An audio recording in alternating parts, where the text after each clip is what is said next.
solo spotlight episode. I'm here with a new someone that I met through mutual friends, a diaper party, a very fun diaper party, mind you. We got to chatting, and I reached out to our mutual friend, and I was like, yo, I got to get this guy on. Like, I don't know what the fuck he does, but he dresses nice, and he has a pretty good personality. Then we got into texting back and forth, and we have pretty mutual interests, but you also have a pretty provoking story in terms of like where you grew up, what kind of realm of occupation you're in, your intersection between doing esports and everything like that. So I'm happy to be discussing all these things with, like, along with science and sports and the fantasy leagues and all that kind of stuff. So I'll just start off with saying thank you for coming on. Yeah, thank you. Yeah. How you feeling today? Yeah, keeping busy with work and a bunch of other stuff. Yeah, obviously hockey's starting soon, like the NHL, less than a month ago. So gearing up on some Draisaitl getting re-signed.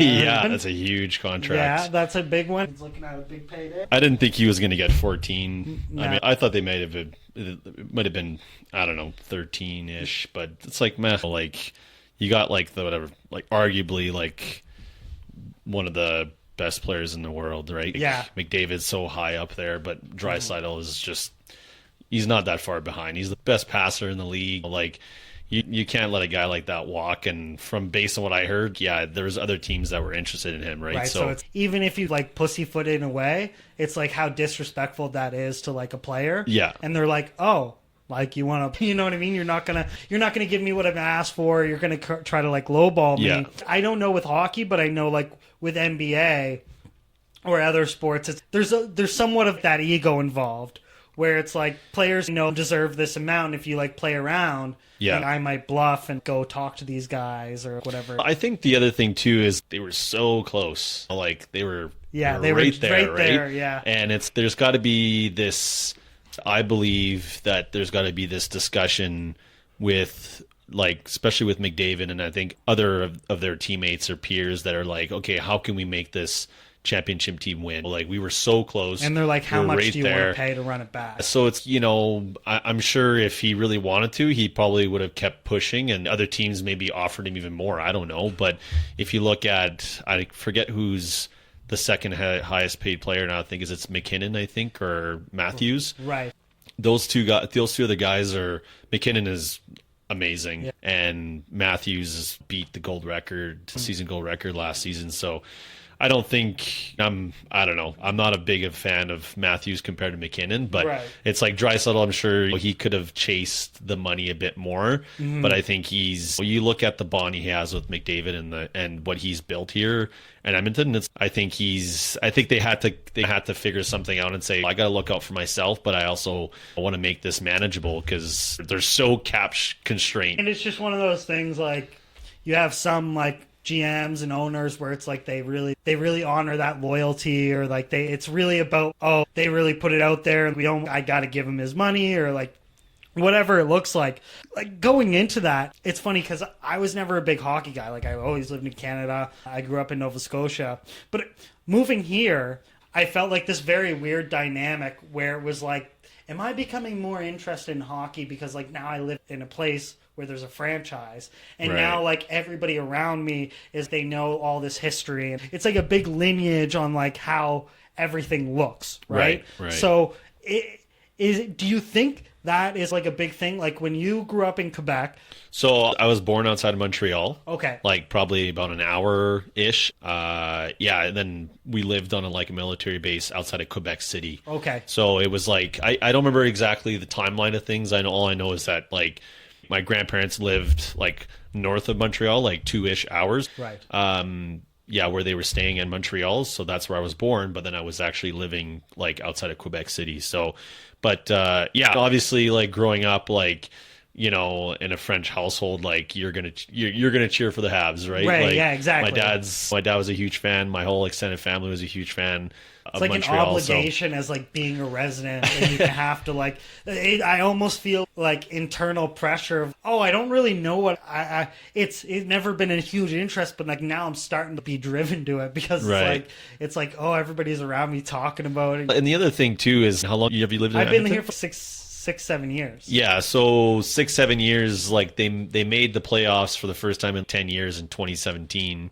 So like, you weren't there for the decade of darkness. And I honestly will say I think I went through a phase where I wasn't invested into hockey, so I wasn't like, and since I technically cheer for Montreal, like as a kid, like that's always going to be the team. But I have other buddies that they've been watching the Oilers like their whole lives, so they went through the decade of darkness, and they're just like, you'll never understand like the degree of pain that you went through, of, right? Like losing. Yeah. So it was pretty bad. It's interesting. I always think it's having.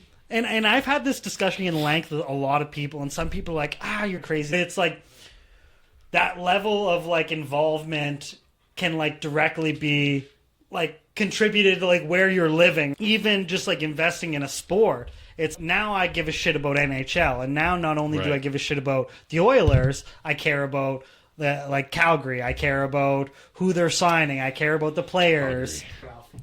Yeah, I think it definitely does play a part, because like I go to Saskatoon for work, and like Saskatoon doesn't have an NHL franchise, but they have the Saskatoon Blades, and then and then I think it's the Saskatoon Rush, like the lacrosse team live there. So, but the Saskatoon Blades, like that's the closest thing they have is literally, I would probably say it's between the Oilers and Calgary and Winnipeg. Right. How much do they give a shit? Yeah, and only the people that probably either play the sport or. So it's just really weird, and even I think that even people living here, like, you would never see them like play hockey or watch hockey or give a shit about hockey, but because they live in Edmonton, they give it like they care about hockey. They love, like, they have an opinion about McDavid, and I find it very weird because like my dad always loved like Toronto Maple Leafs, and it was like always this thing where I was like, and I was like, he doesn't live there, like why does he give a shit? And like the Detroit Red Wings, I'm like, he's from neither, like who the fuck cares? Yeah, but it's like you met the other buddy at the party, like he's an Avalanche fan, right? But he lives in Ontario, so it's, I don't know, for me, it's, some people have questioned it, and they're like, why are you still a Habs fan when you live in Edmonton? It's, I don't know. The Habs have, even my father-in-law, he used to cheer for the Habs, and a bunch of my friends' parents and stuff used to cheer for an original 6 team, because that's all there was until like I think the mid 70s. So they, like, them growing, on average, I think most of our generation's parents were like born around the 60s, so it's, so they grew up watching like Boston, Montreal, New York, all the originals. So it's, and there was only 2 Canadian teams. There was only the Maple Leafs and Montreal, and look at all the rivalries that were between Montreal, Toronto, and then Montreal and Boston even. But as soon as the Oilers got a franchise, of course, like, you're going to start cheering for your hometown team. But like what the Oilers have done in the past like three some years is, I think it's pretty awesome what they've become. That playoff team that like everyone's, you can't be reckoned with, and right? The type of like marketing and like promotion. Well, they've really stepped up in terms of the franchises that are able to do the glow up, and like when the time to do it and have all the promotions and get people in. And I was at one of the finals games. I never go out. Did you go to one of the games? And I didn't go to one of the games. I went to one of the showings. One of the viewings at one of the, like, and it was crazy. And I was like, you would never see this in Nova Scotia. There could be no event that would draw this type of, it doesn't matter what you're doing. Like, they would have to have the Olympics in fucking Nova Scotia. What about where McKinnon and Crosby come from? The only one. Like that was where McKinnon won like the Memorial Cup or whatever it was. They still have that painted as like a, whatchamacallit, like a big giant... a mural or something? It's so funny you say that, because all I keep thinking about is, what about all those, like, maritime cities that get on they get, like, shortlisted or whatever for the hockey Town in Canada? Yeah, Hockey Town. And those guys are wild, man. There's, like, thousands of people. It's crazy, but it's, like, a lot of that you see is, like, youth program. Like, you don't see it in, like, the professional sector where it's, like, people are really doing it to make money. It's everybody has this passion for hockey, But like, where are the avenues? Oh, youth hockey. Okay, that's how I'm getting all of this pull for like craft hockey night in Canada and all this stuff, because now you have the kids, the parents, coaches. It's such a huge pull. But in terms of, you look at like professional leagues and stuff, like we have the Mooseheads and you have the, I forget what they're called now. They used to be called the Halifax Rain Man, their basketball team. But it's really interesting. And then coming here, you have the Oilers. And not only that, like the avenue for like different events. The other big thing is you're also forgetting the part that the Oilers have won multiple Stanley Cups, right? Yeah. So there's definitely, and like we had the Great One play, right? Yeah. So it's not, I look at another franchise, like I think the majority of all the Canadian franchises have had stars play for them. Like I think of Calgary, Lanny McDonald, or Jerome McGinley, and then Vancouver had the Sedin twins and Marcus Naslin, and Winnipeg had Timi Solani. So it's, I think, but it's like the championship is like, to win a championship is such a huge deal. And I think, was it Calgary, Edmonton, Montreal, and I guess Toronto, I think in 67 or whatever. I think about that because I think it's like always the joke that it's like such a long time ago, but right. But yeah, I think, I guess you're right on that. I just think, I think it's because like you moving here and realizing it's such a big deal is because of the legacy that some of the players have left behind, like Messier and Gretzky. And then you go and then you say, oh, why would, like, you almost say, oh, why do these people care? And like, why? And then you go to these events and you're like, oh my God, like the difference between me, like having an earth-shattering night and going home at 10 was like the winning and losing. Right. You know what I mean? And like you say, there's so many varying degrees of, how many people are invested in what I just find interesting, because like my brain works in so many different ways than other people, where I'm like, oh my God, the logistics of this are fucking representatives of Pink Whitney had to go to all these different bars and say, yes, you're allowed to like give everybody in the bar free shots of Pink Whitney if the Oilers win. And then the view parties and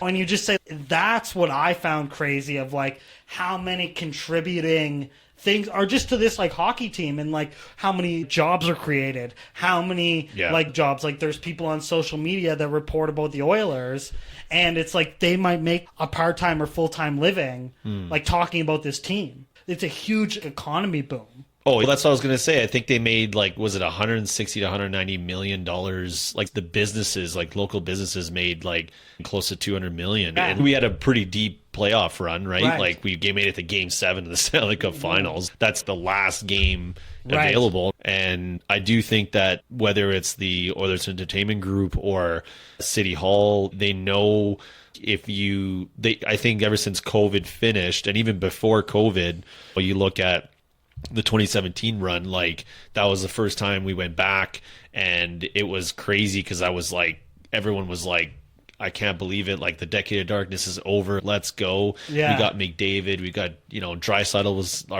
starting up, and it was obvious that this was like such a huge boost for the city and the businesses. And I think there's like a responsibility from a government standpoint to basically have these events so that way they can support, say, let's do the tailgate and let's do the fan park, and it's crazy because the ice district wasn't completely done in 2017, and I remember being at the Ford Hall viewing party, and that's when I realized that this is what should have been happening years ago. But it's like it was almost like not creepy, but it was like it was weird because it's like that's when they came in. Was it 2016? I think they left, or it was like 2016, and then 2017 they made, it was like the 2016-17 playoffs or season, and then they made the playoffs in 2017, and like, that McDavid, new arena, like everything just made sense, right? And it all came together, and but it's maybe there was a reason, like for the decade of darkness, obviously we had the crappiest management ever, right? And it's all these first overall picks, but it was like McDavid was like the savior that was going to get us out, and unfortunately it was like we got one good year and then it fell back to like where we were, because I think I think was it Shirelli was the GM at the time, and I think like him and the president of hockey operations, I can't remember who it was, Bob Nicholson, I think was like, well, I think they like didn't really take a look at the long-term plan. It was just like we had everything fell into place for that 1 year. But yeah, the ice district was definitely like, I think one of the best things, like to have that all come together, like now, because now you look at it, you got like the viewing party, like in the tailgate, and then you have the fan park, and then you have even inside the arena, and it's like a trifecta of just, you want to go cheer on the Oilers, like pick which one you want. It's amazing. And I want to switch gears. Like, I'm so happy to live in Edmonton. Like, I love it. I enjoy it. And I tell people all the time, like, if you're from a small area and you haven't moved away from your local area, or you live in a smaller town, you're doing yourself a disservice because you're not immersing yourself in this. Even Edmonton, where you look at the blue collar type thing going on, but the different opportunities of cuisine, and you just get cultured in a way, right? You broaden your horizon. Oh, this is why they needed the fucking Henday. Like, I wasn't here before the Henday, and then people tell me stories. I'm like, like, I'd be done. Like, so then it's interesting to see that type of evolution of, a city that I thought was already big enough had to get bigger, and now look at what's happening to the Fort. It's really cool to be in somewhere where like you see it living. Like it's like a living, breathing like thing. And it's pretty fucking cool. But I wanted, because I'm really interested in like the science and medical and stuff like that to a degree. My knowledge is like very like not there. Like I'm in school right now for like psychology. Like I have family in like medical backgrounds and stuff like that. So I've always taken a liking to it. But I want to go through like your transition from living in Quebec to then moving here. Did you move here because of going to Nate? No, so I moved here when I was 5. Okay, and then because my dad was in the military and then he got posted here. But yeah, so that was probably the biggest thing in my childhood. I wasn't going to kindergarten or elementary yet. No. I had just started when I came here. What I was going to ask too was like in terms of like the default language and like how did that look? Yeah. But you took the underwave of that and you missed, say if you went when you were 15 or something. It's crazy because there were like a handful of people I've met throughout my time, and the school I went to an elementary school, and then the secondary was because there was like not enough francophones to fill a high school, any other high school in Edmonton. They basically merged like junior high and high school together, right? You still had all the classes, but it was like one building, right? So it's like a pretty big minority compared to like, I know, like I have family that went to high school and their graduating class was like 800 people, right? So it's like for us, there was like, I graduated 100 people. Oh yeah, like I think my class, I graduated with less than 100. That's exactly the same thing. But the people I met going through secondary, like some of them had moved either from Quebec or from other places like in Canada to come and live in Edmonton. A lot of them I feel like knew, I think at that age, how to speak some English, or probably actually spoke more English than French. Right. But yeah, the biggest thing I think moving here was definitely language barrier, because I didn't know a lick of English. My mom didn't know a lick of English either. My dad, he knew English because he lived in Germany when he was a kid, like West Germany or whatever, because my grandfather was also in the military. So he knew obviously how to, and in the military and stuff too, right? You speak English and whatever. But for me and my mom and my sister, it was like huge culture shock, right? But there's a funny story, because the first day I ever came to Edmonton, we stayed with some family, and I had some cousins who didn't know any French. So we're just like they're looking at each other like doing like sign language or some stuff. So it was funny because we actually talk about that all the time, because there was like, we only had our parents to like translate things. They're not there while you guys are playing. But yeah, it was a huge adjustment. But then we lived like in this weird area where I made some friends, and it was going to school as well. Like there was other guys that like some of my other friends, like they were like in households that probably spoke predominantly English, but they also had some French. So it's for them, like pockets, right? Like you even look here where you have Little India or Chinatown or these different cultures. It's crazy how that magnetism of like all of the people who start speaking French, or all of the people that are German speak or whatever, they slowly migrate to the same areas. Yeah, there's actually like a huge history of francophone communities. I think it was more through religion and stuff that made its way through Canada as it was expanding. Because growing up, we'd always learn about some missionary or something like that. That was like, I don't know, that was from a Catholic church or something. And obviously, I think that's what they were trying to, like 150, 200 years ago. But yeah, it was like one of those things where I think there was like a lot of, I think if you go to Laval, which is I think not even 45-minute north from here, like that's a huge francophone community. No, I was going to say Beaumont is also a huge French community. So there's actually like a pretty decent like francophones presence like in the prairies. I think it's like one of those big things. Mm-hmm. And then I always feel like once you leave Alberta, then you go to BC, it just switches gears. I think that's predominantly English because of I don't know, just like where people are migrating from, maybe. I think so, and then because you look at the history of I don't know, whatever social studies, but yeah, I think there was like a lot of French like missionaries that were trying to spread like the religion and stuff. It becomes a sort of like recruitment where you're trying to get out of Quebec, or you got posted in Edmonton or whatever it looks like, and then you reach out to those people that you might have known from a church or something in Quebec, and now they have a missionary in Edmonton or whatever it is, right? Yeah. Like, and they have a church here. So yeah, it's very interesting. And then one question I wanted to ask that kind of popped into my head is, does this kind of give you an underlying sympathy of, I get, well, like if someone was like a refugee from another country and like now they've had to integrate themselves into a world that they're like undercasts, or not in a way, but it's like they're just in terms of the level of the degree of understanding, where it's like yours was probably on a little bit more of a minor level where like you still are in the same country, like you're not trying to deal with citizenship or like permanent residence or any of these type of visa problems, but it was more of the environment aspect, that like less of the legalities of it, of can I stay here? It was more of like the environment of it. Is the community going to be welcoming? Am I going to be able to like, is the level of communication or whatever? Yeah. So is there like a contrasting level of that? As an adult, do you see that now and you're like, oh, like I have a little bit more understanding?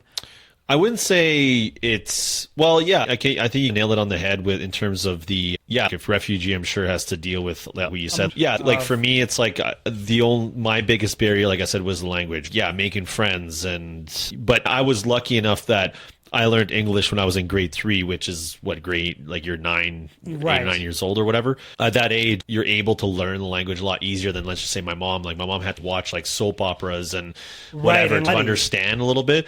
And she still has more of an accent than I do. Like whenever people find out that I'm French, they're like, no, you're not. Really? Like you don't sound French at all. But that's because they think of either France French or like Quebec French, or they're like, oh, wait, are you doing like this? Or France Parisian French. So for me, it was like, it was definitely not to the same level because, I can't imagine what a refugee has to go through to adjust to whatever culture, country they're from, and then having to adjust to Quebec is not some people might argue that Quebec is like its a lot different than the rest of the country. Coming from the Middle East, or you're like migrating from like a war-torn country, or that's like right, But when you bring it down to those minute levels of, you've settled in, like you've had all this, as a 5-year-old, what does that look like for you? Because you probably don't worry about having a visa or giving a shit about that. Like your biggest challenges are probably language. Like an ethnicity is whatever ethnicity I am, is like this community going to be welcoming?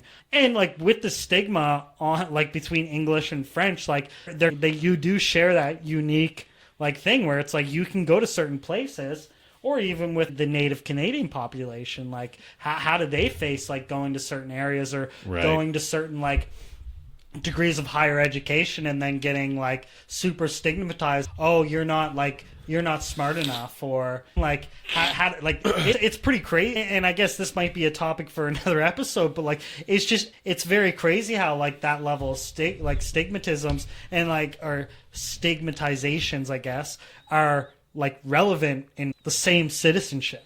Right. So like we're all like Canadians, but like depending on what pocket you might live in, say it's the Filipino pocket or whatever it is, it's like we have this own sort of nature of like still like disinformation or like this all, even though we all live in the same country. And I'm like bridging off topic a bit, but yeah, like even coming from Nova Scotia, like people thought, oh, I'm surprised you didn't like have an accent or like paint boats or like you weren't a lobster fisherman. And you're like, oh, it's so crazy. And you go to the US and they're like, you're not riding polar bears, and you're like, oh, that's so crazy. I'm like, people haven't figured it out with all this access to information. Like you think like the average person would be a little like, you know what I mean? Like cultured or in tune, or even people that I talk to in Edmonton, I'm like, oh, you think like that? That's crazy. It's funny you say that, because I think the biggest thing, I don't know, from like apart from the language, obviously, I think if you look at the history, one of the biggest things was like Quebec wanted to separate. So that was always like the joke, not really like my entire like childhood, but it was probably as you get older, there would always guys be chirping me about, oh, you're from Quebec, you bunch of separatists or something. It's, dude, like I came here when I was like 5 years old. I didn't know until like I learned in like social studies. That's not completely true, because I think one of my grandparents was like a huge separatist or something. So he wanted, but it was, I don't know, like you have to go back and really look at all the history of like how that whole, you know, like province and like even Ontario and stuff, like how it all developed. If you look at, those two provinces have been around for like centuries versus like Alberta, Saskatchewan, Manitoba, or Alberta, Sask is like over 100 years, just over 100 years old. So there's, not that I'm saying I understand it, but it's, or sorry, I agree with it. And it's still actually, it's crazy, because I think I had a family member that actually stayed in Quebec, like I think was it before COVID.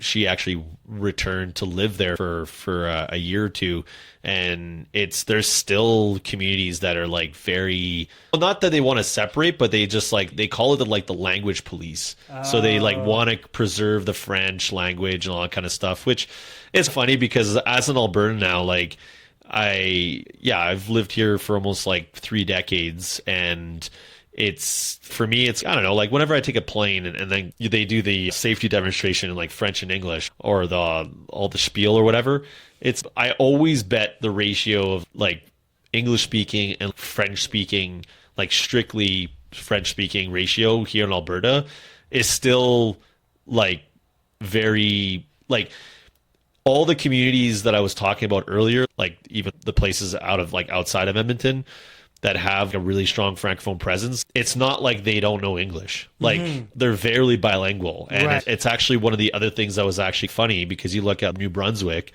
and they're like, they talk both. Yeah, it's a very French-speaking province. Yeah, so it's like I always think the ratio on like when I'm on an airplane is just like, people here don't need these instructions in French. Like they can speak English as well. There may be a handful of people that maybe, let's just say, are traveling from Quebec. Like I have family that like still only speak French. They understand English, but they don't speak it as much. So it's, for me, I don't understand the purpose, right? It's like you go to Ontario, and I don't think of French when I'm in Ontario, and I don't really think of French in Vancouver as much. So it's, if you go anywhere else in the States, that's not the official language is English. So it's, you go down to Quebec, where it's, like the history is French and everything, but it's even there's like a lot of people that speak both. Like they still say nowadays that there's a difference between Montreal and Quebec City, and the main difference is the language, because Montreal has become so urbanized and that they speak more English. Like brands. Everything, all business and everything, like everything is being done in both. Usually, and a lot of those businesses are like international, exactly, like fully national. So it's they might have an office here in Montreal, but this is a world, so they have to like attribute like what people are traveling in and out of that office. Like, so how much French speaking are we going to have as opposed to how much English speaking, because how many people are traveling in and out. And I think that coming from not living in Quebec, that was one of the things I heard too, is you're going to have more trouble in Quebec City than you are in Montreal, because it's just urbanized.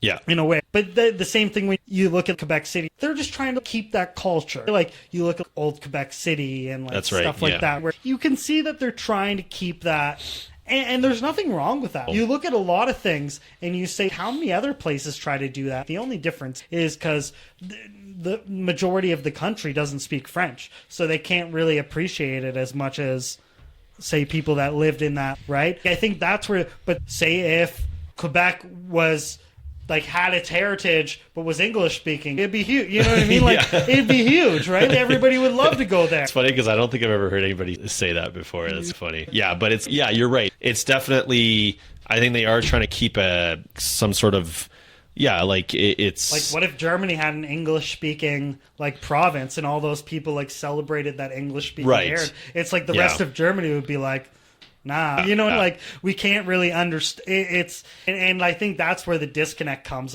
There's this huge like disparity, but it's just like with any different thing. That's why we don't understand. That's why a lot of people don't understand like the war between Israel and Palestine. And it just comes to all these different things, right? The deeper you are into that like culture is gonna attribute how much like you represent that heritage. That's right. Yeah. But going through that, now you go to Nate. Was there a specific reason you chose going to Nate, or like how did you apply to like U of A? Did you? So my dad had gone to Nate. So when he left the military, he took some courses there. So there was a lot of push from my parents to go. And I didn't really buy into the university degree thing. I started working when I was 13 and I kept working at different places. I just love to work and make a wage. So I didn't really buy into go get a degree. I think I had some family members that had gone to university and they didn't have a career. They didn't have the same ambitions as some other people do. So the role model in that aspect, I think, was more like, well, if you go to university, you're just wasting your time, right? And there wasn't anything I was really sold on other than, science, I think, was a big thing that I latched onto in high school. But obviously the other funny aspect is I didn't have all the prerequisites to go to university anyways, so I was just like, I don't really care. And then Nate was a lot more flexible in that department, so still a competitive program to get into. I took one of the biosciences tech programs, so it was a little bit competitive. You have to write a letter and all that kind of stuff, but it was a great 2-year program and very practical. A lot of time spent doing things in labs and stuff like that. And then it took me 2 years and I got a job right out of it. And where did you start when you got out? So I started working as like an animal care tech or animal care technician, and you take care of like research animals. Okay. So I did that for 2 years, which was like, I don't know, it was all right, but it was very like 8 to 4, and this is the schedule. You have the same schedule every week, right? And I think they knew that because I was like 19 when I started, so I was like stupid young compared to some of the people there. Some people were there for almost like 30 years and they were like in their 60s and they're like, this guy's like 40 years younger than me. So they try to keep it fresh and give me like new projects to work on. But and then I got really tired of doing that repetitive work, and I've always wanted to like have a position like working in an actual research lab, which was like the irony, because working in the animal facilities, you were basically taking care of animals that were being used by the research lab. So you would have all these graduate students and like research staff that would come downstairs or whatever facility you're in and basically take whatever they need. And then you're like, oh, I wish I was like part of that team. Yeah. And then, so I finally applied at a couple positions, and it was a funny story because I applied at the one position, like my former position, and I didn't get it. I never got a call back. And then I think like a month or so after I had applied, I get a random phone call from this guy. He's like, I noticed you applied for this position. And I was like, oh yeah, I think I remember applying for that. Yeah. And then next thing, like I found out that they had hired a tech, but then left after 2 weeks. They said, I'm not part of this anymore. So the way the university policy worked is they had to go back into the pool of like applicants. Yeah, applicants. And they basically found my resume. And it was funny because my former supervisor of that lab saw that I had, one of the main things is because I had animal experience. Right. So, and one of the main things I was going to do is like work with them and do different experiments. And then it's funny because I got interviewed and hired by the research associate because my main supervisor was on holidays. But then when he came back, he technically gave me a formal interview, even though I was already hired. And I already had started in the lab for 2 weeks. Right. And he looked at my grades and he was just like, yeah, your chemistry grades are not that great. And he wanted someone with like better grades. So I was like, I'm already here. I'm already here. Yeah, I'm already here. But yeah, it was funny because I worked as an animal tech for 2 years and I worked in the lab for 5 years. And I was working in a cardiovascular research lab. It's we were looking at heart remodeling after ischemic reperfusions, which is basically like a fancy term for like heart attack. So if you have like a heart attack, your heart is not pumping any blood. It's going into, so the tissue around it gets damaged, and then you can either have some kind of surgery or device like a pacemaker put in. So we were looking at essentially how that was working. And my boss made a breakthrough in the 90s. He found this molecule or whatever. So he was like, he got a lot of funding and he was like in research for 20 some years. And the funny story with that is that I had started in that lab for a year. And then right after a year, they were like, oh, we don't know if we're going to have any money because it's all like trust funded. So you have to apply for grants like constantly. And then one of the big institutions that hands out money to Canadian researchers had this new sort of plan. It was like, okay, we're going to give these big grants to 200 people in the country, but they're going to be 7-year long. Right. And then it's either you get that or you get 1-year grants or something. Just keep scheming. It was like super stressful for 1 year because I didn't even know if I was still going to have a job. And then next thing you know, like my boss got, he made the short list, which was insane because there was like 1,200 applicants and he made it out of 150 or something. That's crazy. And it was like, it was really cool. I made some awesome friends there. I met a lot of different people, worked with a lot of different labs. And then as a research tech, you're basically managing and taking care of things that are around the lab, whether it's supplies and inventory or protocol SOPs. So that was like, and then I left after 5.5 years. The last year wasn't that great because my supervisor was like, he struggled a lot with being able to manage staff. So like it was very easy to work with for him at the beginning, but then as long term, it was like really hard to be able to say, okay, what about this? And what about this? And we had this huge grant, like we had a lot of money coming and he wasn't as ambitious. So it was really awkward because me and my other buddies, like they were graduate students. We almost had to figure things out for ourselves because we're just like, we want to like venture into this or consider this kind of like technique. And there was a lot of things from his end because he was like 60 some years old. So he was maybe on his way out. But for me, it was just like, at the end of the day, I was like, I can't do this anymore. And the biggest thing also was job security. Like I couldn't sit through another round of like almost losing. It was like, I'm not going to do, like I had witnessed other labs like shut down because they didn't have money. And the techs that came from those labs were working like 2 or even 3 part-time jobs. Like they were like, some labs were like, I can only hire you for this one lady. I remember, I'll never forget, like she was full-time in one lab. She got let go. And then she was working like half-time, like Monday, Wednesdays, Fridays at one place. And then she was working like Tuesdays, Thursdays, another place.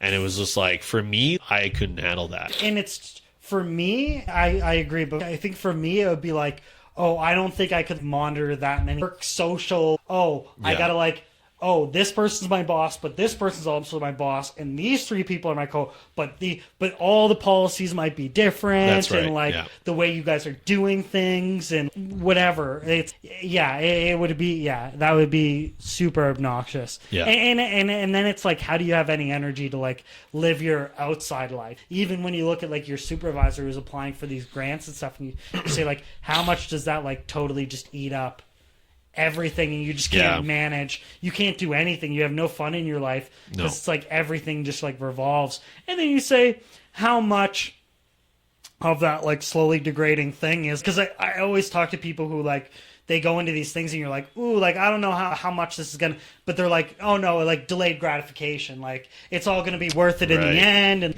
like, it looks shitty now. And like, I might be poor now and like spending everything to like fund whatever. Yeah. And if you ask anybody, it's a really shitty idea. And I'm totally not going to make it out alive. But then it's 3 years later, this guy's like a superhero or whatever. So it's a really interesting contrast, because like when you're in the cut, you're like, oh fuck, like I can see where the drive comes from, or I can see, but then on the outside, you're like, oh, there's no way this dude's gonna make a short list of 1,200 people. Like you're totally wasting your fucking time, man. Like, so then you got out of this, the job security, the like the idea of it's. I always wanted to do culinary arts, and the big thing for me was like the same type of thing was like job security. Like, that was a big thing for me. Of I want to make sure like I can always find a job, and like when I do find that job, I'm actually making a decent amount, right? Yeah. I feel like with my career, it's like it almost reverse engineers you in a way of like you build yourself up to get in that career, but then once you're in that career, the habits and shit that you develop, whatever spits you out, is now you're like a negative asset. Because the way you're trained is to deal with only that situation, but nobody's hiring you to deal with that. Right. So it's like all of these traits and all of these abilities to deal with stuff is like a negative asset, because they're like, oh, that's way outside of the rule book of what looks good. Okay. Right? Yeah. So it's very interesting, because like in your job, I'm assuming it's one of those things where like you're building a brick house where it's every experience like stacks on top of the rest of another. Where it's like, for me, if I tried to leave and say be like, I don't know, like I looked at jobs where I was like doing like public speaking, or a job where like I might be more public facing, and then they go, oh, you worked there? No, we're good. Because it's just like all of the stigma around it. But for you, it's like you built on top. And like, how does that look in terms of wanting to transition to different experiences? Is it a little bit easier knowing that like everything works off of another?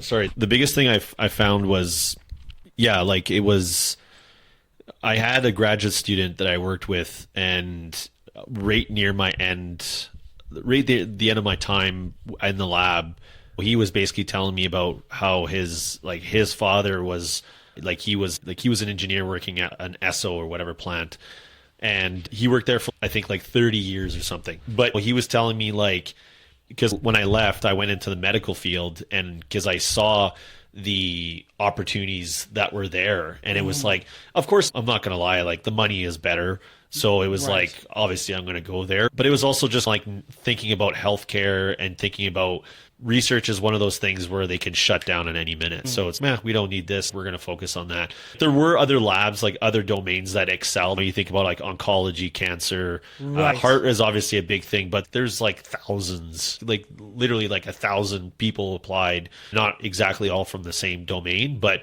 I think the biggest thing is, one thing he told me was, you got to think about like a 5-year plan.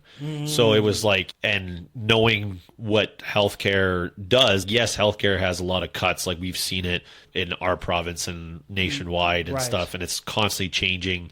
There's privatization and all this kind of stuff. But the biggest thing was like, they're always going to need like more hospitals eventually. And there's always going to be a need for testing or instrumentation and stuff. So it's, like sometimes it seems like it's not really expanding, but at the same time, it's like there's eventually you have to keep going. So that was one of the things that I looked at. And like for me, like the position I have right now with my company, like I actually don't have any like electronic engineering experience. Like I worked in a lab and then I worked with the animals or whatever, and then Nate didn't teach me how to use a soldering iron and stuff like that. But I had experience from high school working with electronics and building computers and stuff like that. So when I met with the headhunter, that was one of the things that kind of sold him.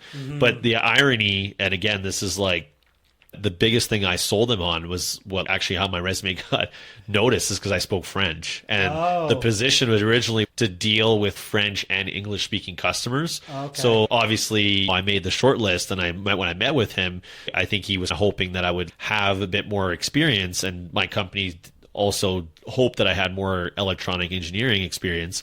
because a lot of my coworkers, that's their background. But for me, I don't have any. Like, I didn't go to school for that. But I think the biggest thing was, speaking French obviously made me make the short list, but I think it was also just my ambition to into that role. Like, you can talk to someone and you're just, this is gonna work out, or like, I think most of the time too, they go like, what he doesn't know, I can probably teach him. And there's like a level of that where it's, okay, I can see when a person's a lost cause and there's no way like this is ever going to work out, or like I just don't catch that vibe. And then there's another where you're like, okay, he might need he might need a little bit like smoothing around the edges, right? It's crazy because the biggest thing I found out, and I remember when I was applying for a tech job, I had an interview with this one lab, and I remember so it was like an older man and woman, and they were like co-running the lab. And both of them liked me, and they're like, you know what, go and talk to our staff. Because one of the biggest things that I remember, I think they asked me or something, I don't know how it came up. I was like, I hadn't worked in a lab setting for like almost some years. So I was worried that my skills had gone away. And I remember the biggest thing, I met up with their staff. There was only like 2 of them. And I remember we had this meeting, and it was like super relieving at the time, because they basically were like, oh, what's your background? What experience do you have? And I was like, I did this, went to Nate, blah, blah, blah. And they were like, okay, cool. They're like, so we're going to have to reteach you this and this. And here's me thinking like, oh crap. Yeah, shit. I'm not going to get this. Yeah. But then they're like, what you learn in school is destined to work. What you learn in the field is you don't know what you're getting. Improvisation. Yeah. So they're like, it doesn't matter like what skill sets you have necessarily. It's like more or less like how you tack on these challenges, rather than, because we can teach you how to do these techniques or whatever. Like, and it's funny because like one of the biggest things I was working on when I actually got my tech position was like I was working with like animals, and like I was doing like surgeries and stuff, and I didn't know how to do that, but I got taught from someone else, and I did my research, and like it was like by the end of it I was pretty proficient at it, right? And well, it's interesting because like I think a lot of the time it's not exactly, and there's like that saying which is totally true, because if somebody that can accelerate your career and stuff like that, it's definitely going to help. It's interesting how that still works, and like that type, like it's interesting how it works in the government. Yeah. It's interesting how it looks in such a regulatory body. Yeah. You're like, that has so many like tools of measurement. You're like, how's your best friend still getting the fucking job? Like, you have a fucking phone interview, you have a panel interview. Like, how many people are fucking involved? Yeah. When you, like, when some people have to really slip something under the rug, get someone a job. Yeah. You're like, okay, this is a lot of heavy lifting. That's right. No, it's all good. I really find it funny in that sense, and like how in these big regulatory bodies, it's still, you can still see bad actors like fish their way up and 100%. stuff like that. Okay, so now you're doing more of a job where it's less in a lab and you're more like traveling between different sites. You're like testing, you're working on different I'm assuming it's more of like diagnostics, repairs, like maybe integration, like maybe installing new software, stuff like that. Not softwares, but more, say if it's devices or instruments or whatever it is. And is that funded throughout the whole province, or is like what you're doing contract work, or is it? Well, so the company I work for, we're essentially a distributor, so we distribute medical it's like devices through like a government tender. It's it's not exactly so. Like the way healthcare works is obviously it's funded by the provincial government, but like we distribute medical devices for diagnostic purposes. So if you go to get a blood test or whatever, obviously that sample needs to get run on something. So that equipment that it gets ran on is essentially what I do, like what I repair and maintaining. Yeah. So a lot of it is, especially in Canada, it's all government funded, but there's a handful of institutions throughout the country that are privately funded. And yeah, I think there's also the foundations part of it where looking at more of a hospital setting, there's certain institutions or hospitals that will be able to purchase equipment through funding external donors and foundations. And would that necessarily come with the service? Say things come with like Yeah. a warranty. Yeah. So would you be more of, is that more of the warranty provider in a way of this is a tacked on service if you buy this equipment? So if my company sells a piece of equipment, they're going to have the service department involved, whether it's like a contract or whatever. Every piece of equipment needs maintenance, right? Everything, your car, your appliances, right? Like we may not think that it needs it, but it technically, like you make an piece of equipment. Under the manufacturer's like manual, it says like this needs to be maintained every X amount of... So depending on but it depends on the equipment. If it's like, I don't know, a little box that you put on that's like this big, for example, like the size of a shoebox, and all it does is it runs like urine samples all day. It may not exactly need a service guy to come in and take it all apart. You could probably just, it's mobile enough, it's small enough that you can send it in and have repairs done that way. So my job is more like with like certain equipment that can't easily be moved. But there's also part of my job is to repair certain pieces that are like maybe multiples of something, right? So like maybe a hospital has like a set number of whatever, and I have to go in and say, okay, service these 20 pieces of things. Equipment. Wait for like they send in, you know what I mean, like a work order. Yeah. Yeah, where it's like, oh, we've been waiting, or we have X amount of pieces that just need regular, like... The easiest way I put it is, let's say you're buying a laptop at Best Buy or whatever. So imagine you buy not the extended warranty, but you're buying like some kind of Geek Squad service for 5 years. And each year you would be able to bring in your laptop to have whatever your hard drive like defragmented or cleaned up. I'm basically the guy that would be taking care of that. I would have to travel to that place, whether it's here in Edmonton, Alberta, or the prairies or whatever. So yeah, most of the time it's just going on site and assessing what needs to be repaired, and then using parts and tools to get that And done. how big are we going from, say, a dialysis machine to like an MRI, or is it more of like where, at what point? Yeah. And we had this very niche people, they worked under like NCR, which is National Cash Register. Okay. So we were able to handle any ATM but NCRs. So whether it was a bill jam, whether it was whatever. So like we could go in, we could code the machine, we could spit out 20s, whatever. Okay. We were feeding it, the whole 9 yards. But if it was an NCR, it was like nationally contracted. So you had to sit there, wait for this dude to come out. So is there any, would you say it's that specific where like the type of machinery that you're looking at is like one of these like niche items? Or would you say you're more of like that, like jack of all trades, of you're coming in and like your company has distributed like various amounts of equipment? Yeah, it's more the latter, where it's like we have different portfolios that, like, I think we have like somewhere around like, I don't know, 30 to 50 different suppliers, but only maybe, you know, up to 10 of them I think are like for bigger items, right? Some of them might supply like a kit. You don't need a service guy to repair. Certain training you might need. Yeah, absolutely. I did some training in the US. Handle certain equipment. Yeah, so we have suppliers from all over the world and that don't necessarily manufacture them, but some of them do. Part of my training when I first started was getting factory trained, and there was a little bit of both. There was a little bit of factory training and in-house training, but that was actually really cool when I first started, because it was like, okay, you're going to go to the US for a week or 2 weeks, you're going to go to Sweden or whatever, and it was like, oh, cool, that's really neat. And then, but it was also like such a huge adjustment for me because I had never worked like out in the field or as a travel position.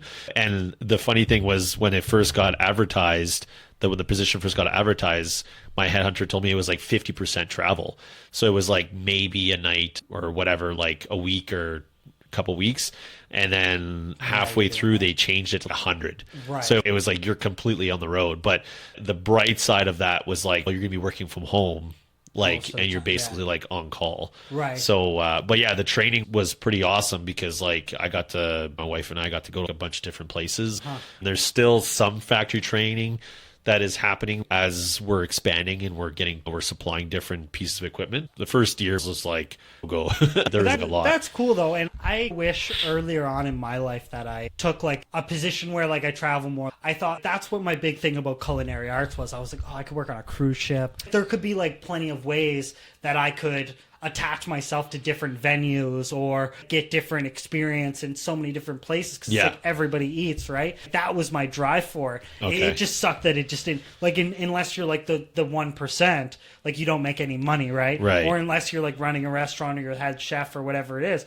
But that was what initially drove me, and I don't have any regrets, but I have one of those things where it's like, oh, it would have been really cool if I could have gotten a position where like you have the opportunity to just travel a bit and see things on someone else's dime, or just give you the opportunity where you are there for business. Yeah, that's the neat thing about the territory I cover is I cover the prairies. I don't remember last time I went. I don't think I've ever been to Winnipeg. Right. There was like certain parts of my childhood where I didn't travel as much. So for me to even go to, and there's nothing crazy about those cities, but it's still something that I was just like, oh wow, this is interesting to get to know these parts of even Alberta, like going up north. I would only go to Calgary for events when I was like 20 and 20 some years old, right? Yeah. So now like later on it was like, oh yeah, you just get to discover new parts of the country and stuff.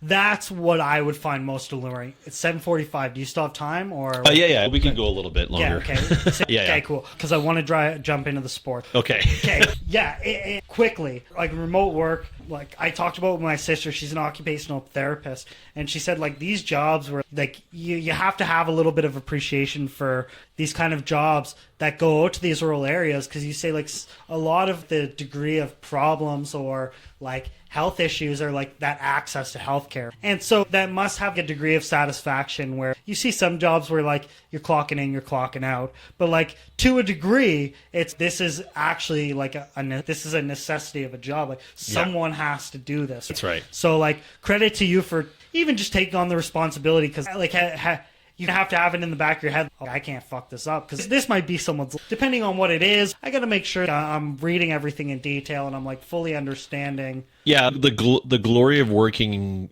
not exactly by the bedside is that there isn't really much that it's not, I would say, as a big of a deal. It's still something that is in the back of my head, but not necessarily to the extent of, oh, I don't know. I'm like, exactly, right? I mean, what you need to think, though, is you're like a cog in a big wheel.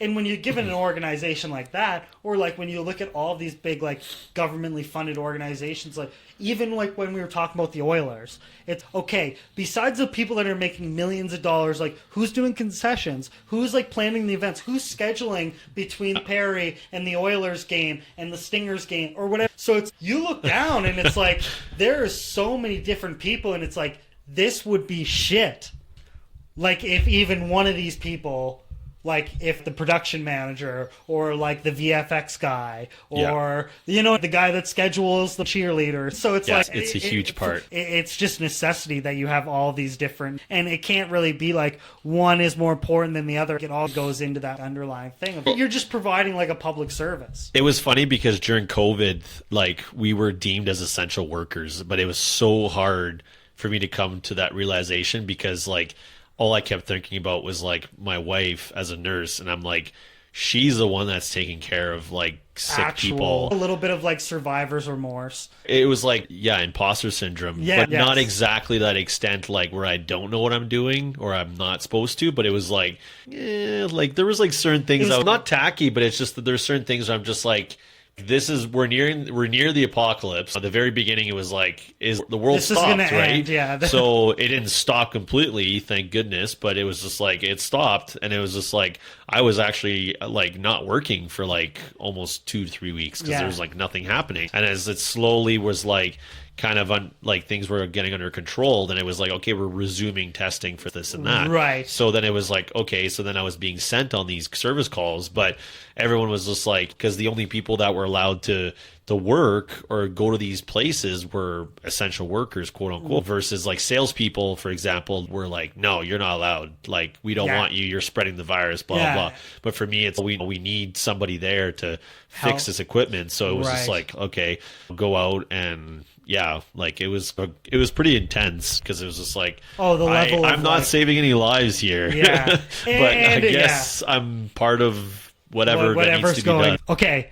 Last 10 minutes, I want to get into I have so many other questions that will have to be left for another episode. So we'll definitely have to bring you on for another time here. Sounds good. But what I also wanted to talk about was the fantasy league you got going on. And I want to talk about like the intersection between the interest of the production value of it and actually doing the fantasy leagues. What drove you to want to do that? What sparked your interest? So glad you asked. It started 2 years ago. Because we're currently in our third year right now, but I guess you have to go back when speaking about the origin of it. It was like, I think I first started playing fantasy hockey. I think it was in 2017 or 2018. Can't remember. I think it was 2017. Anyways, it was like me and 4 other guys, and we had struggled to find a sixth, and it ended up being one of our buddies' like dads or whatever. Yeah. But the guy, my buddy who was running it, he had like, there obviously was like not as much involvement. And there was like certain things that happened during that year that was like, it was like the points through ESPN, there was a point system, a head to head, like your classic kind of hockey fantasy matchup. I think we ended up doing a couple years. And then our mutual friend, I remember one time I was talking to him and we had set up a rule 1 year, 2 or 3 years in. We're like, there's only 6 of us or 5 of us because the other guy didn't want to join up. So let's just everyone make the playoffs. The other joke is the fact that there's only 5 or 6 of us. Like the rosters was like unbelievable, right? Because there's only the average is you want to have around like 10 to 12 guys. It's up the star pack. Because there's tons of other fantasy like basketball and football, which I had never played. But for hockey, like there's only a certain number of like stars that'll like, and it's a low scoring like sports, like soccer, not exactly soccer, but yeah, you're only getting like less than on average, like 5 goals a game. So yeah, like it was really funny because we eventually, like our mutual friend was like, that's the dumbest thing I ever heard. Everybody makes the playoffs. Like, what's the point of the regular season? So I was like, yeah, you know what? That's weird. And then there was a bunch of other stuff that happened throughout the season. Like one guy kept getting, I don't know, drunk and he kept dropping players like by accident. He's, oh, sorry guys, I dropped. And this was like Bobrovsky back when he was like Columbus, and he was like, Bobrovsky's good now, but he was like killing it back in 17, 18. So it's okay, we're going to give him another chance, pick up your player off waivers. And then during COVID, we had 1 year. And then fast forward to the year after 2021, I was invited to play in a league with another buddy's buddy. Yeah. And this guy, I swear, had the worst fantasy league I've ever seen in my life.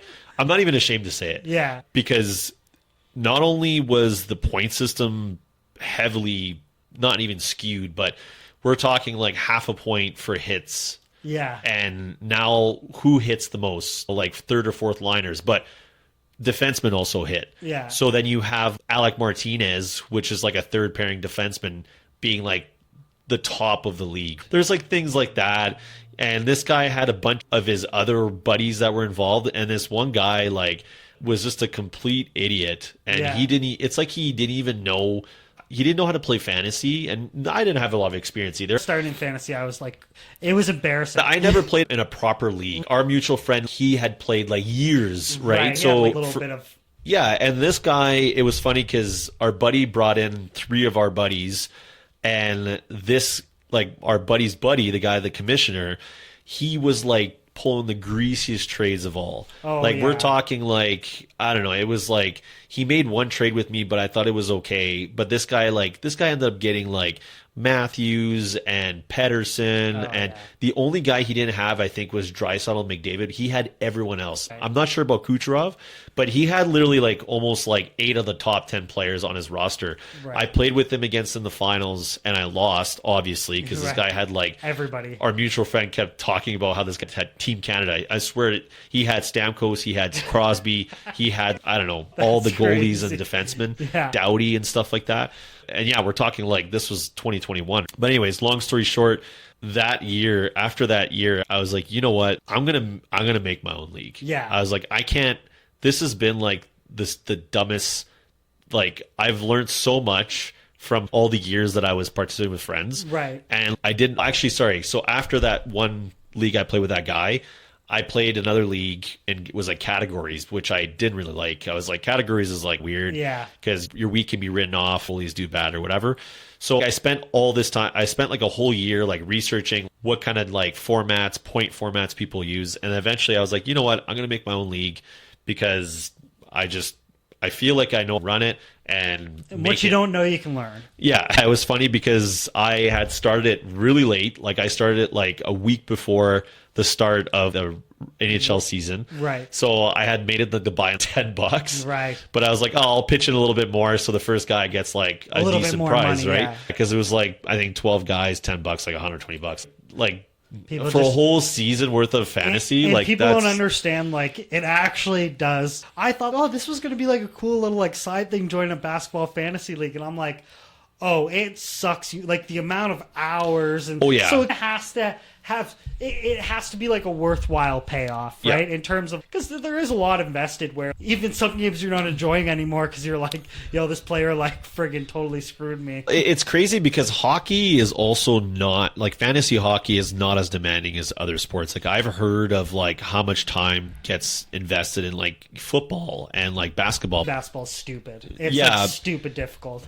But it's funny because like fantasy football, for example, you only play like once a week and there's only like a certain amount of weeks that they play for. Right. Versus like NHL basketball, they play like 82 game seasons. So there's tons of games happening every day and sometimes you can't keep track. And raise and this and that, you're adding and dropping, Yeah. and you're finding out like where your week lands, and like how can I get the most amount of games in this week. That's right. But yeah, anyways, to come back. So yeah, I called it the Premier Fantasy Hockey League because I was like, anything Premier sounds Oh, good. yeah. So I was like, actually, I was going to call it like Matty P's Fantasy League. And I had like a logo made, Yeah. like it's like MPHL. Yeah. And I was like, that sounds stupid. Yeah. I don't want it to be according to me.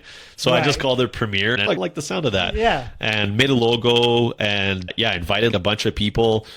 Drafted first year. It's funny because looking back, the first year I always call it like the first season of The Office, like the Yeah, US yeah, yeah. Office. Yeah. Like Steve Carell, and it's like the pilot. There's 6 episodes. Yeah. but it was like a pilot season, Yeah, right? it was like you're fleshing it out.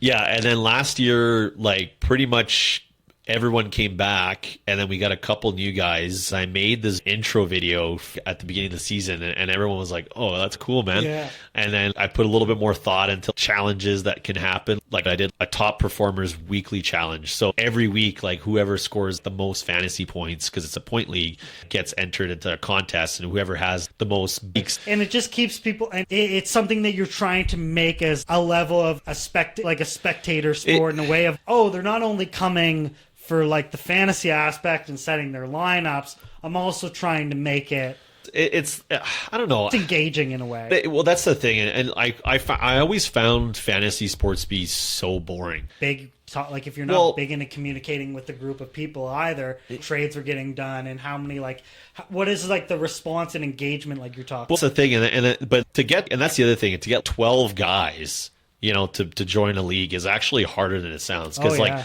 you don't necessarily want like anybody to be in your league. You want some guys that you know, because like that one league I was a part of, it was like 3 or 4 guys with one group, and then there was like a bunch of other guys in another group, and then it was like the guy, he didn't know how to run it. He was being greasy with trades. Right. He was being unfair, and it was like, it made it awkward because eventually like we were bitching to our buddy, and that was his buddy, and we're like, dude, like your buddy is being like unreasonable, and it's it's just a fantasy. And it's but the principle is that you shouldn't be greasy. Don't do these like dumb trades and stuff like that. At that point, all you're doing is you're like, oh, join my league, but I'm going to take all your money. Yeah, and it's like a huge like power imbalance. The irony is that the first year, I actually won the first year, so I gave money to the second and third place, and then I also had the top performers or whatever. Right. But yeah, it was like the second year, I was like, I'm going to up the ante a little bit. Your draft order gets determined like 30 minutes before the draft. Mm-hmm. And I remember the second year, I was like, I do remember that being a thing, but I was like, that's such dog shit. You're just like, oh, okay, I guess I got the first overall 30 minutes before. Yeah. So then I decided to do like a draft lottery, and I was like doing like an offline sort of. And I was like, that's really cool. And then even just the amount of work you're putting into like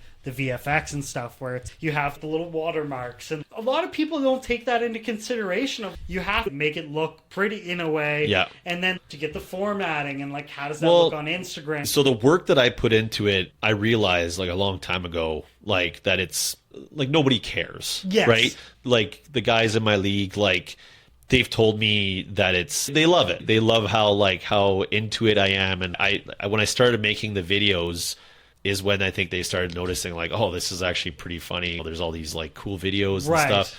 But yeah, like I think for me, it's just giving me the opportunity to like, because I guess we haven't talked about it, but like filmmaking's always been something that I was like passionate about in high school. Like next episode. Yeah. So that's like actually a way for me to fulfill that passion. And it's like soft training. I mean, you're not making a short film. You're not making, but it's like a minute long. The thing is, even creating a 60-second clip is, if you haven't done it before, it takes time, and it takes time to find your pace and find out like, okay, how do I like to do shit? How do I like to load my videos? How do I like to format stuff? Even little things like when we talk about like the logistics of things. It's okay, like what type of format is this? If it's in a fucking MXV or whatever it is, I can't put that on certain files, or so now I got to convert it. So there's so much that goes into it where it's, the draft order or the clips and stuff is like so little on top of I had to like skim all this footage and I've had to like compile all of this. Well, the biggest thing that I realized, because we just did the draft lottery on Sunday, and it was crazy because I was trying to stream it, and I only had done streaming once before, so technically it was like not my first time, but it felt my first time like actually doing it properly. And it was like, I was like, man, like kudos to you and everyone else that does streaming, because it's a lot of work. There's like even things like simply as, like what do you want your like waiting screen or your little JPEG on YouTube that shows, so it's thumbnail, so it's okay, and then it's okay, and then it's like music and like cutting, and it was live, so there wasn't that much cutting and stuff to do, but all this editing and stuff like that, I'm like, oh man, I had to figure out, I made an actual lottery ball machine this year, so I was like trying to figure that out, and then I was trying to figure out my setup and what my stream is going to look like, because I was like, so it's funny because as I dove into it, I didn't realize how much depth there was, right? No, at the end, like I said, any of the guys in PFHL, like they don't look for that production. No, but it's like you're scratching your itch. Yeah, so you're just like, okay, how can I like make this a little, like how can I do this and do that? And then you're just like, holy, this is actually a lot more intricate than I thought it was. And it almost becomes, what I find too is like the more advanced I can delve into certain things, it almost makes me like it more, because then you look at people that have the 2 million subscribers, or the people that can bleep out every time they say fuck. And what I used to tell people is, once you start learning, like time starts to slow down. Right? And you start to become like Neo in the Matrix, right? Where like you can see things and you're like, oh, that guy's injured. And they're like, what? And you're like, oh, I could just see the way like he, did a little like fake, or like the way he grabbed his ankle, or I saw like a grin, right? Or like even when you look at like a production and like you look at something, you're like, oh, you see how this guy's cutting off the angle every time a question's being asked. Because say if this guy rambled off for a bit, he can just cut it, and it doesn't look like he's jumping around. And then you're like, oh, shit. And then you go, because I can see it, I think I can do it. And so it's really cool in that sense. A couple, 10 more minutes. Yeah, okay. Yeah. And it's really interesting how you took the idea of, like, sports, and you use that in, like, an avenue of, oh, it's still something. Like, this is what I did with the podcast of, oh, I'm a big talker. I like talking, so like, why not get the benefit of doing that? And then also get the benefit of, oh, how does that look? Like, I have 2 cameras set up. I don't even know how to use the second camera. I just set it up. I have had it set up for weeks, and I still haven't figured out how to freaking zoom the thing out. So like, I just don't use it. But yeah, that's really awesome. How has this led you into more of that social media presence? Is that something? Well, I think the biggest thing is, or is it more of a YouTube thing? No, I started an Instagram page this year. That's actually a whole other thing. I started the YouTube, I think, 4 or 5 months ago, and near the end of the season, because I was posting videos on Facebook. But then one of the guys in our league, he started doing these little snippets. and he'd take an excerpt from like Step Brothers, Right. and then he'd label one guy as Will Ferrell, another Right, guy. the meme reels. Yeah, it's like a Right. meme reel thing. And he was starting to do that. And I was like, oh, that's really cool. And he did it more. And people actually, he made this one clip that everybody was laughing. Everyone loved it. Yeah. And so I made the YouTube because some of the videos were being like, not censored, but they weren't being like allowed or whatever. Okay. Yeah. So I put it on the YouTube, but then I started noticing, I was like, well, maybe I should put other things on YouTube. And then the Instagram was mainly because of guys that didn't have Facebook.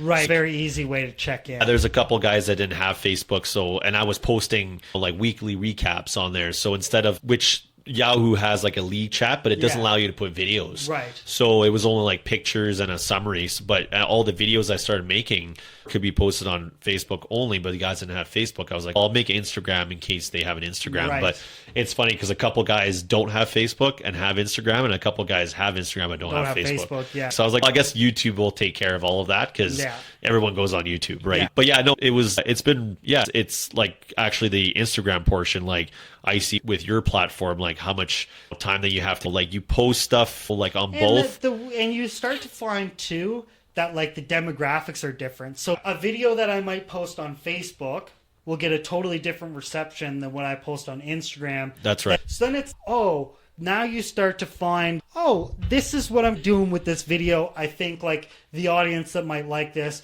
might be on Instagram, but then I'm not going to post it anywhere else. That's right. Because it's just this weird little tactic you want to use of, I want to make sure people are subscribing to everything. So it's like you're going to get a little bit of taste here, but like I might not post everything on here. So you might have to go there. Yeah. And then you might have to come back to YouTube for some shorts. That's or right. Whatever it is. But it's the idea that kind of fascinates me, and what I find is very hard, and you have to find out when you're spreading yourself too thin, because it's like, okay, if I'm using all these social media platforms, like one has to be like the pinnacle. That's right. You know, yeah. Because you're only going to be able to make money off, unless you're like one of those like sensations that can just make reels, and it's more about you and your face and what you're talking about. Right. You start to find out that, I'm going to have to, like, it has to be something a little bit more.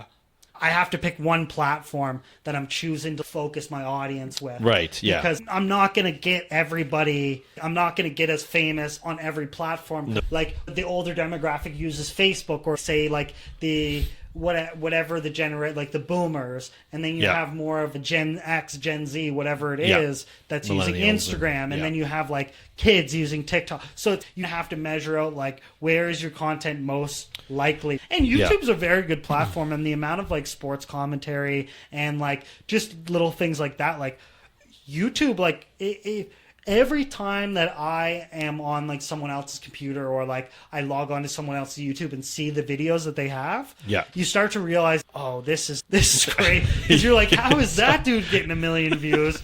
This is mega. And eventually I put my shit out there. After a bit of time, consistency, you start. But the other thing too is, it's funny because like you're talking from a content creator standpoint. For me, I know that it's weird because I'm not really looking for an audience, but at the same time, like if somebody like wants to follow the post, then cool. But at the same time, maybe would be nice if, say, for example, I have somebody that I know, or an acquaintance per se, that's huge into fantasy, and it's, hey man, I want to join your league. And it's, oh yeah, sure. It's like almost like recruitment more than content. Okay. But I'm doing it more from the standpoint where I just want to have something that is like available for the guys that can be like, and then keep them entertained to a certain point, where it's, because the Facebook is, you're right, you have to choose like a platform that works for different demographics or whatever you want to focus on. Like right now, a Facebook group I started in the second year because I wanted to post stuff on there, but I'm finding out that there's restrictions. Not everybody has Facebook, so obviously the YouTube comes in because I can post all the videos that I want. Right. Not really make posts, but videos that Yes. the people can watch. Because that's the other thing is that the Facebook, for example, like I was posting like recap videos for 20. It's like a 21-week season, so Right. eventually it's. If you want to find a video, like you got to gotta go scroll right- the hell like to find the video, Right. or you have to go to the videos and hope to find it there. So the YouTube actually just takes care of the videos that I like have, I don't know, made because of a certain purpose. Like I made a video for the playoffs, and then I made a video, like a little season montage at the end. I'll put them on YouTube because it's like easier to find. That's what's made me dive into a little bit of the content creation, because I wouldn't mind if somebody found out that I have a passion for filmmaking. Right. So it's like that platform is perfect for that versus like Instagram. Like, or it's more of like an established, like I said that Instagram's more of that business, like it's more of a business advertising platform now, Right. where it's like a lot of what you see now is your Instagram is like your new like resume or like your CV if you're Right. like a business person. Yeah. Or that's your quick thing of what photos, what videos, what's the quality look like, what do they like, what are they talking about, right? And then you have the people that dive into it and they make money through it. But it's interesting that you say that, because I never really thought about it in that way, because it's like you're more using it as like a source of information for the people in the league. That's right. Rather than some type of like gimmick, Yeah, no, or like, I don't- right, it's not like a monetization strategy. Yeah. But in a way, and the way you're talking, it seems to me that like a good way to put it would be like it's a good like accreditation, or it's like a good like validation in Right. a way of I don't need it, but it's a good thing of, even if people go and say, I didn't like the way you did this, or that's stupid, or whatever, it's this is like a good way of just to validate like what I'm doing as a hobby. And in terms of like how you used to spend your time, would you rather be just like, I spend a lot of time doing like numbness stuff, like mind numbing Right. things where it's like, man, I can't believe I'm wasting my time doing this. But then I also spend time like doing stuff like this where you're like, man, I don't know like where I'd be if I just didn't try to learn it. And then you might Yeah. find out, like you might get to a certain point and be like, yeah, that's not really where I want to go, or like Yeah. I'd rather stick to like the fantasy aspect and doing the commissioner thing. So like it's very cool, and I want to talk about this more on another episode. We will get you out of here as we took enough of your time, but I'm sure you had a great conversation. Yeah, no, I really appreciate you bringing me on. I thought it was like, I saw it coming because I think at the party, like it was there, I think you and I had discussed it briefly, but I wasn't sure exactly on what. I'm relentless. Let's do it. If there's one thing that a lot of my buddies know is I like to talk, so a podcast Yeah, is like no, man, you were a great guest. Thank you. Like I never had a bad guest, but like you have some people that you like certain topics, or You're like like fishing things out a little bit. Like this was a good like authentic conversation, and thank you so much for coming on. I can't wait to have a part 2 of you coming on, maybe like later next month or something. Yeah, for sure. And yeah, we'll break down some of these things that we talked about prior and dive deep into the fantasy stuff. I know you have some other things to talk about with esports, and we dive more into that's true. the traveling workplace and stuff like that. So again, thank you so much for coming on. Matty P, everybody. Don't forget to like and subscribe. It's Premier Fantasy Hockey League. We will put the Instagram handle and the YouTube handle in our description. Don't forget to check them out, show them some love, and expect him on in future episodes. Awesome. Thank you. Thank you. Episode 9, Solo Spotlight.